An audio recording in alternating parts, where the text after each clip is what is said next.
que a gente chama de adolescência, né, que significa esse movimento para frente. A adolescência é um período, é um processo, né, através do qual se constrói a identidade, né, e se constrói os vínculos, os relacionamentos, principalmente amorosos. Então esse processo ele implica uma crise em basicamente 3 níveis. Quer dizer, é um nível narcísico, quer dizer, com o próprio eu, com o próprio corpo. Há um nível da identidade, uma reformulação, né, uma revisão da identidade tal como ela se constituía no universo familiar, na infância, e uma crise dos valores, né, uma desconstrução, uma metabolização, né, das figuras, das situações idealizadas da infância, com a possibilidade de se constituir, né, valores éticos, valores que incorporem a lei. Então esse evento, né, ele reverbera de uma maneira bastante intensa, né, na nossa sociedade, porque a nossa sociedade ela também vive, né, uma espécie de estrutura adolescente. A sociedade moderna, né, a gente fala nas crises das representações, nas mudanças de paradigmas, né, na crise das sustentações simbólicas, porque nem a ciência e nem o Estado ainda recompuseram, né, aquilo que elas anulam, né, quando surgem, que são as estruturas de sustentação. Então a sociedade moderna ela vive, né, ela tem muitos sintomas que mostram o desamparo, que mostram as inseguranças, né, que mostram situações bastante angustiantes na relação do homem com o estar no mundo. O processo, né, da adolescência a gente chama de um revirão. Revirão significa um processo, né, metamórfico bastante profundo, onde as estruturas, né, de personalidades mais profundas elas podem ser mexidas, podem ser alteradas, porque a pessoa está vivendo, né, essa mistura, né, entre as experiências familiares e as experiências extrafamiliares. Então a adolescência ela faz esse processo, né, de mistura, de síntese entre aquilo que ela vive, né, no seu processo de identificação, seus valores familiares, e aquilo que ela vive fora da família. Então esse processo ele não é exatamente simplesmente cronológico, quer dizer, em vários momentos, né, da vida a gente pode viver esse processo, né, esse revirão, né, onde a gente pode alterar, né, devido às vivências que a gente vai tendo, né, as coisas que a gente vai vivendo, vai incorporando, as misturas que a gente vai fazendo, a gente pode processar, né, ou pode acontecer, né, com a gente mudanças a nível da nossa identidade, né, identidade social, identidade pessoal, a identidade de trabalho, né, a identidade de gênero. Então esses processos de transformação fazem parte, né, de mudanças eventualmente bastante estruturais e expressam, vamos dizer, fazem surgir o sentimento de pertencimento, né, ligado ao processo de identificação. Então a quem ou a que estrutura o adolescente ele se sente pertencente, ele se sente pertencente à família, aos seus grupos sociais, a um relacionamento amoroso, a alguma instituição, a alguma ideologia. Portanto, há uma situação, né, de interação bastante significativa entre o sentimento de identidade e o sentimento de pertencimento, né, nesse processo que a gente chama de revirão, na redefinição, né, da identidade a partir de um processo de incorporação daquilo que não é familiar. O herói ele é uma peculiaridade, né, da adolescência. Quer dizer, o herói ele é basicamente o adolescente, né, nesse processo simbólico da construção da sua identidade, um processo ao longo do qual o herói ele vai, né, construindo o seu nome, né, construindo o seu processo de reconhecimento próprio, né, dos seus valores. Então esse mito, né, do herói ele mostra esse trajeto ao longo do qual a pessoa ela chega, né, geralmente através daquilo que o grego chama de híbris, que é um extravasamento, né, através de uma energia, né, muito grande, ao seu confronto, ao que a gente chama de desamparo do ato. Então, quando o herói ele se depara, né, com a sua situação básica, né, ele está sempre sozinho, ele é acompanhado por alguma figura,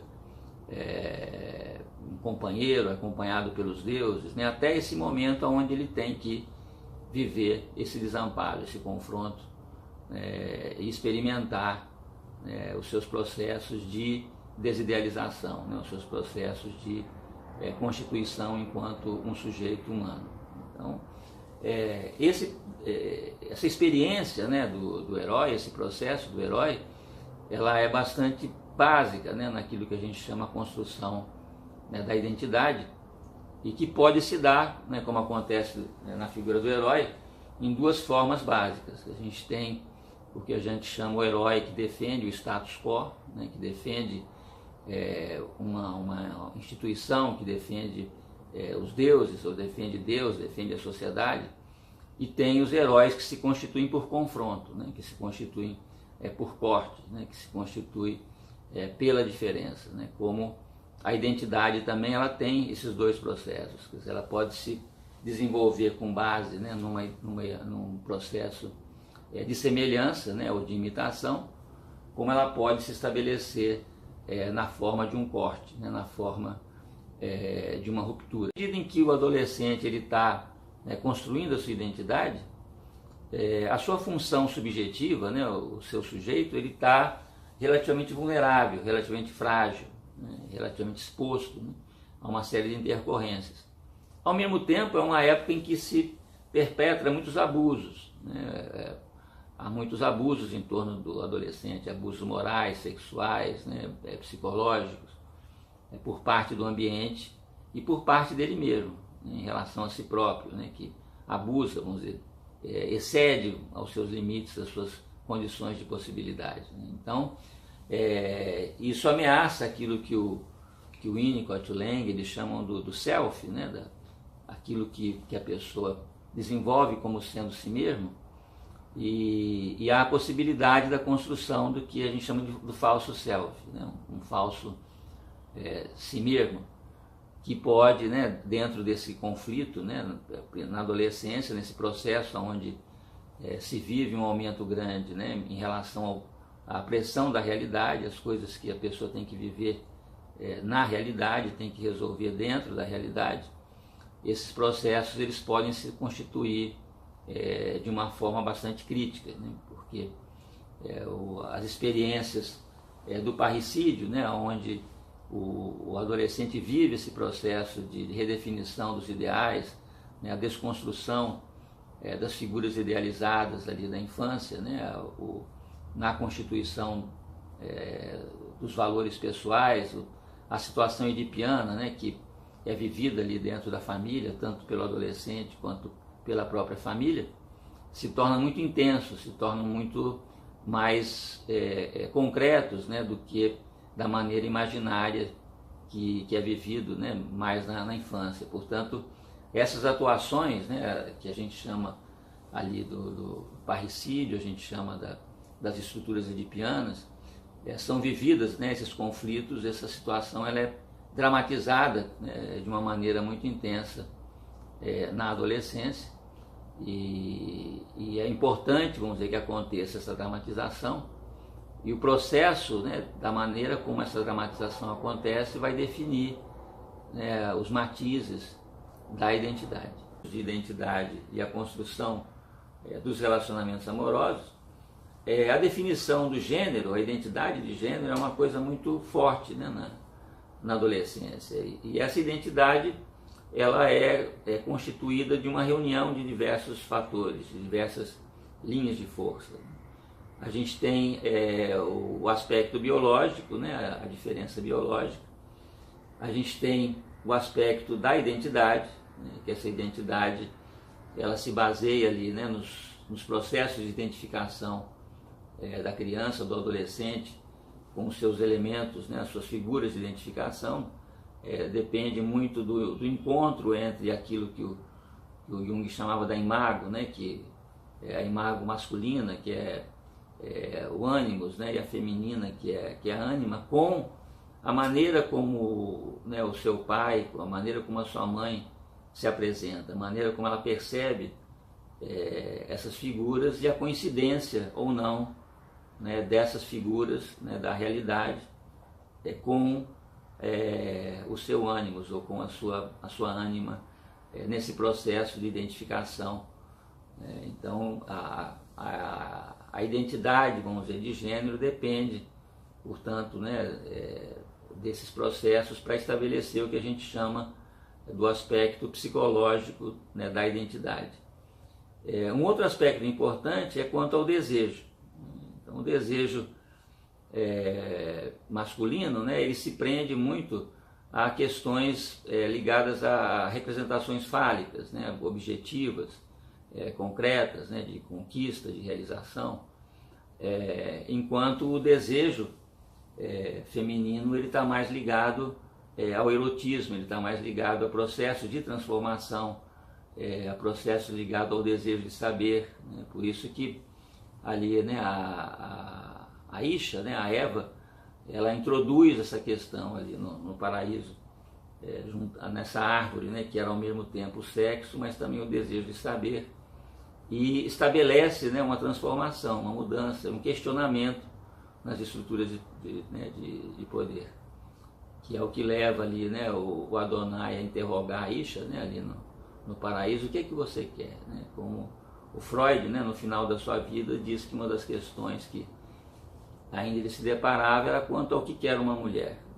porque do ponto de vista, né, masculino, o desejo, né, feminino ele é metamórfico, né? Ele é ameaçador de certa maneira e sempre foi reprimido, né, bastante nas culturas pelo seu aspecto erótico, né, pelo seu aspecto sexual. Um outro aspecto bastante importante, né, ali na constituição do gênero é quanto a diferença em termos de gozo, né? Então, o gozo masculino a gente chama do gozo fálico, né, enquanto que o feminino é o que a gente designa como sendo o gozo outro, né? São tipos, vamos dizer, de gozo diferente. E uma outra diferença é quanto aos prazeres. Quer dizer, enquanto o prazer, né, masculino se prende muito a objetos, né, se prende muito a coisas, as mulheres se prendem mais a representações, se prendem mais a situações, nessa referência geralmente à própria linguagem. Então essas diferenças elas se dão mais entre o que a gente chama o masculino e o feminino, e não exatamente entre o homem e a mulher. Então o homem e a mulher ele possui aquilo que a gente chama um soft assemblage, quer dizer, uma reunião dinâmica, vamos dizer, desses processos. Então a gente tem o que a gente chama de identidade cis, né, o cisgender, que seria onde todos esses fatores eles se alinham, né, na mesma identidade, todos eles são masculinos ou todos são femininos. E a gente tem o que a gente chama o gênero trans, né, onde existe uma dinâmica, vamos dizer, nesses processos. Quando a gente tem essa identidade, vamos dizer, trans, né, dentro dessas linhas de força, o relacionamento entre homem e mulher ele fica um pouco mais fácil, né, porque é possível se entender melhor o outro sexo, ter uma empatia, vamos dizer, com o outro sexo. Uma pessoa que seja totalmente cis, ela pode ter dificuldade, né, de ter empatia, né, ou de entender o outro sexo. E o adolescente ele está nesse processo, né, de constituição, né, da sua identidade, do seu sujeito. Essa função ela está bastante frágil, então ele pode sofrer, né, e viver situações intensas, né, porque nesse processo do herói, né, que a gente chamou a híbris, o adolescente ele tem uma intensidade bastante grande. Então, juntando essa intensidade com a fragilidade, né, da sua subjetividade, ele pode viver as situações que a gente chama de vícios, né, as atuações, né, as passagens ao ato, né, as violências, as transgressões, os suicídios, né, porque existe uma diferença entre o desejo, a estrutura do desejo, que é um processo onde o sujeito, né, ele constitui seus objetos, né, através, né, das fantasias, através das suas projeções. Então ele cria, vamos dizer, os seus objetos com os quais ele se relaciona, né, investe esses objetos de uma forma desejante, e esses processos que a gente chama viciantes, né, que é onde, pelo contrário, são os objetos que se impõem ao sujeito, que anulam o sujeito. Então, diante de uma situação de vício qualquer, que tem diversos tipos, né, de adicções, diversos tipos de vício, o sujeito ele não delibera. E esses objetos eles podem ser tanto objetos externos quanto internos, né? O Freud ele diz que o principal tóxico, né, o elemento mais viciante é o próprio pensamento. Então, o pensamento, né, a nossa atividade mental, né, ela pode ser bastante viciante. E na maior parte dos vícios, essa atividade mental é a base do próprio vício, quer dizer, aquilo que as substâncias, que os objetos, né, nos fazem pensar, ou a maneira como o nosso pensamento nos leva em relação a essas situações. Então, clinicamente, né, a maior resistência que a gente tem na clínica é dada exatamente pelo prazer, né, pelo gozo que a pessoa tem de viver esse processo fantasioso, esse processo mental, né, que não é tanto o sintoma que é o mais problemático, mas o vício, né, que uma fantasia, o vício que um delírio, o vício que uma atuação produz enquanto atividade mental, enquanto esse efeito tóxico, né, que faz com que o pensamento, nesse caso, ele é diferente, né, do pensamento operativo que a gente usa para lidar com a realidade, né, como também o oposto, né, a esse processo viciante do pensamento é o processo de alienação, onde existe, né, uma espécie de gozo também num não pensar, quer dizer, ou não pensar naquilo que precisaria ser elaborado, né? Então, é muito comum também, né, nessa queda do sujeito, esses processos que a gente chama de alienação, já que a função, o exercício, né, do sujeito se encontra prejudicado. Os processos de apaixonamento, né, são muito comuns na adolescência. O adolescente ele tem essa tarefa, né, bastante complexa, né, de se transformar da posição que a criança ocupa enquanto objeto do desejo dos outros, né, para uma posição onde ele se apropria do seu desejo. Ele passa a ter um desejo, não só a ser um objeto de desejo. Não só ele precisa se apropriar do seu desejo, como ele precisa desenvolver capacidades, né, possibilidades, né, de entrar no campo do desejo do outro, né, de conseguir seduzir, de conseguir administrar, né, de conseguir se relacionar com o desejo do outro. Então essa mudança, vamos dizer, de posicionamento em relação ao desejo é bastante trabalhosa e custosa, né, para o adolescente, e vai dependendo, né, desse processo para ele definir quem qual é o seu outro. Esse outro é quem? A família, é uma pessoa, é uma instituição, é uma ideologia. Então, o mais importante é essa mudança, né, na estrutura do próprio desejo e da própria posição do sujeito em relação ao desejo. Se é uma posição passiva, né, como é o caso da criança, ou uma posição ativa, né, como começa a se constituir no processo que a gente chama de adolescência. Nesse processo, né, de redefinição narcísica, né, onde a gente tem a híbris, né, uma intensidade de energia muito grande, né, transbordante, e uma quebra ali, né, dos ideais, uma mudança dos ideais, geralmente se tem essa sensação de que a gente chama de mais corpo, né, como se o corpo, o ser, né, aquilo que ele pode, fosse sempre pouco. Então o adolescente ele tem um processo, né, eventualmente angustiante, que leva ali, né, aos esportes, leva às tatuagens, leva a uma série de procedimentos de próteses, né, de uma série de usos, né, de substâncias na busca, vamos dizer, de uma tentativa do corpo dar conta, vamos dizer, da sua híbris, e num processo que pode se fazer surgir, né, quando a gente tem falhas narcísicas importantes ali na base, né, do processo da infância, o que a gente chama de narcisismo de morte. Esse narcisismo de morte ele é o contrário, né, daquilo do narcisismo que evolui para a autoestima. Então, ele pode, né, implicar em processos bastante autodestrutivos, né, ligados ao corpo, ligados ao eu, ligados ao ego. Então, esse narcisismo de morte, né, ele pode emergir, ele emerge numa certa frequência dentro desse processo.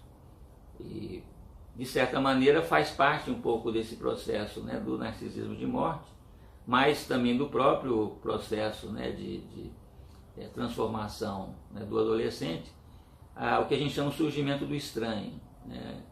Não só o adolescente ele pode representar isso esteticamente, ele pode adotar, né, atitudes e comportamentos, né, e implementos, vamos dizer, onde ele gosta, vamos dizer, de se apresentar como alguém diferente, como alguém estranho, como também a própria família, né, as pessoas ali familiares podem passar a estranhá-lo, né, já que ele começa a apresentar mudanças de atitudes provenientes da sua incorporação, né, de valores que não são familiares, né, uma transformação, né, da sua identidade familiar que está num processo ali de metamorfose. Como a adolescência ela representa uma mudança de fase, né, sempre que a gente vai mudar de fase, né, na vida, a gente tem que fazer um acerto de contas, né, com a fase anterior. Então tem alguns elementos que não foram resolvidos, né, da fase anterior, né, que passam, né, a serem transferidos para a seguinte, para ver se consegue se resolver. E tem alguns elementos, dependendo da gravidade do que não foi resolvido, que fixa, vamos dizer, que faz a estrutura regredir e dificulta essa mudança. Então o adolescente ele vai revisitar as suas fases libidinais, né, que a oral, anal, fálica, genital, né, com outro tipo de intensidade, com outro tipo de configuração, e com a possibilidade, né, de tentar resolver situações que não foram resolvidas anteriormente, e poder levar a estrutura adiante ou, né, entrar em crise em decorrência da dificuldade, né, dessa metabolização, né, desse desdobramento da sua libido. A adolescência, né, se configura de uma maneira com um pouco mais de precisão, um desdobramento entre o que a gente chama o ser, né, que é o ser, né? O Aristóteles ele dizia que o ser são os provimentos, né, que uma pessoa tem para fazer uma viagem. Então, se a gente metaforizar a vida como uma viagem, o ser é aquilo, o provimento, né, que a gente tem para a gente viver. Então, por mais que a gente mude ao longo da vida, a gente tem um reconhecimento simbólico de que tem alguma coisa que permanece, né? Alguma coisa com a qual a gente se identifica e que faz com que a gente continue, né, mantendo um processo de identificação através, né, e por conta das mudanças que a gente vai sofrendo ao longo da vida. Esse sentimento ele só se torna abalado nos processos, né, de despersonalização, né, da invasão do que a gente chama, né, do falso self. Mas ele é um processo simbólico, né, um reconhecimento simbólico de algo que nos acompanha. E a gente tem, né, o devir. O que é o devir? Né? Além daquilo que a gente o que é que a gente pode? O que a gente pode mais do que a gente é? Essa híbris, né, que a gente chama do adolescente. Quais são, onde a gente pode chegar para além daquilo que nós somos? Né? Então esse devir, ele começa também a se desdobrar ali ao longo da adolescência em relação ao que a gente chama da ética. Então, entre aquilo que nós somos, né, e aquilo que nós, o nosso devir, aquilo que a gente pode ser, o que a gente deve ser, o que a gente que está de acordo, vamos dizer, com os nossos valores, que está de acordo com as nossas relações, né, de pertencimento, de inserção.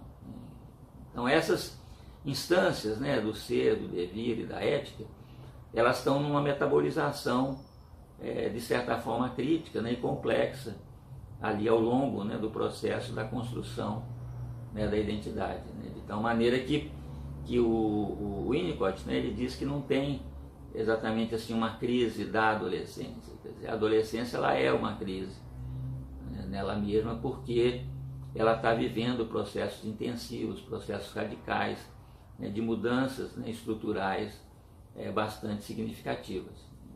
Dentro desse processo, né, do ser, do devir, da ética, se constitui também a experiência do tempo futuro.